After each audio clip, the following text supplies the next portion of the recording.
100 cidades houve protestos veementes, catalisando um sentimento misto de frustração e esperança com a democracia brasileira. Em Brasília não foi diferente. Por que esse movimento está tendo tão grande repercussão? Duas posições apenas são possíveis para a classe política desse país e dessa cidade, e ambas têm grandes consequências. Ou os parlamentares e governadores escutam o clamor popular por mudança, ou mais uma vez mantêm-se a salvo, esperando a turbulência passar como passageiros. É necessário ouvir as vozes difusas das ruas, que significará uma profunda inflexão no modo de fazer política por aqui. Isto significará delinear ações que busquem resgatar o civismo e a cidadania, que marcaram o nascimento dessa cidade como um sonho de todo o país. Uma cidade que literalmente respirava inovação, ousadia e compromisso público do serviço. Espero que a opção seja por escutar, abrir as portas, educar na boa política dos cidadãos e cidadãs e retomar o propósito para o qual essa cidade foi fundada, de inspirar todo o país, exemplificando aqui o sentimento de que os brasileiros são capazes. O que dizem as ruas? Muito se tem debatido e muita confusão existe. Esse é o espírito do tempo atual, é confuso mesmo, pois é a primeira vez que não há liderança, não há uma pauta apenas. E pessoas dos mais variados pensamentos se juntam exercendo sua cidadania ativamente. Esse cidadão e essa cidadã, pais, mães, jovens, por mais inocentes ou mesmo confusos que alguns possam ser, sabem perfeitamente o que querem.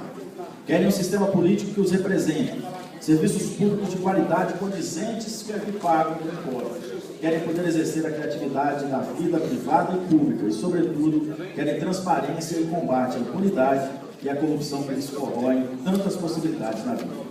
Não há necessidade de inventar muito nesse momento. Basta implementarem com vontade política o que tramita nessa casa e muita coisa que já é política pública do Distrito Federal. Embora a lista possa ser enorme, eu vou elencar aqui, presidente, apenas 4 ações com capacidade imensa de transformação. Número 1, gestão pública, que eu tenho falado muito nessa casa, com compromissos de governo publicados em diário oficial e online. Planejamento estratégico integrado e relatórios de desenvolvimento para todos os setores de governo. Todo secretário, diretor, administrador regional, coordenador e gerente devem ter um plano estratégico em até 60 dias do início de um governo. Transparência nas compras públicas em absolutamente todas as instâncias de governo, da menor à maior, com a presença de cidadãos organizados de conselhos comunitários, grêmios estudantis e associações de moradores acompanhando os processos. Isso é muito simples de fazer. Participação popular na decisão de onde será investido o dinheiro do contribuinte e maior investimento em educação. Ou seja, o orçamento participativo precisa ser resgatado e dado a devida proporção de recursos. Acho que deveríamos ter deveríamos ter protestos em favor do orçamento participativo. As emendas parlamentares e o orçamento da educação deverão ser vinculantes, de cumprimento mandatório sobre a obrigação pré-estabelecida do gestor da área, que, se não cumpri-la, deverá deixar o seu cargo. O governo, com a ajuda desta casa, poderá criar as condições para que tudo isso aconteça, trazendo quadros técnicos para todas as áreas sensíveis e tornando a máquina eficiente para que a população entenda para onde o Brasil está andando, e se posicione a respeito, participando, propondo e cobrando resultados efetivos e resgatem o exemplo de civilidade que essa cidade já foi.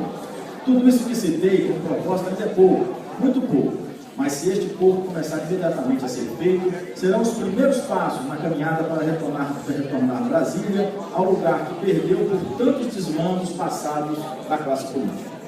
Em Brasília, paramos nas faixas de pedestres. A Bolsa Escola começou aqui. Todas as cidades do TF são Brasília. E aqueles que protestam há 2 semanas não são de todas as origens e classes sociais. São de todas as origens e classes sociais. Os jovens tomam a rua e vocalizam o que dizem todos os brasileiros. Nós estamos cansados. Pensando bem, Brasil, pensando em Brasília, concluo com a frase de Mário Quintana, presidente. Nós vivemos a temer o futuro, mas é o passado. Vou repetir. Nós vivemos a temer o futuro, mas é o passado que nos atropela e mata. Portanto, essa casa pode fazer muito para mudar a situação dessa cidade. Muito obrigado.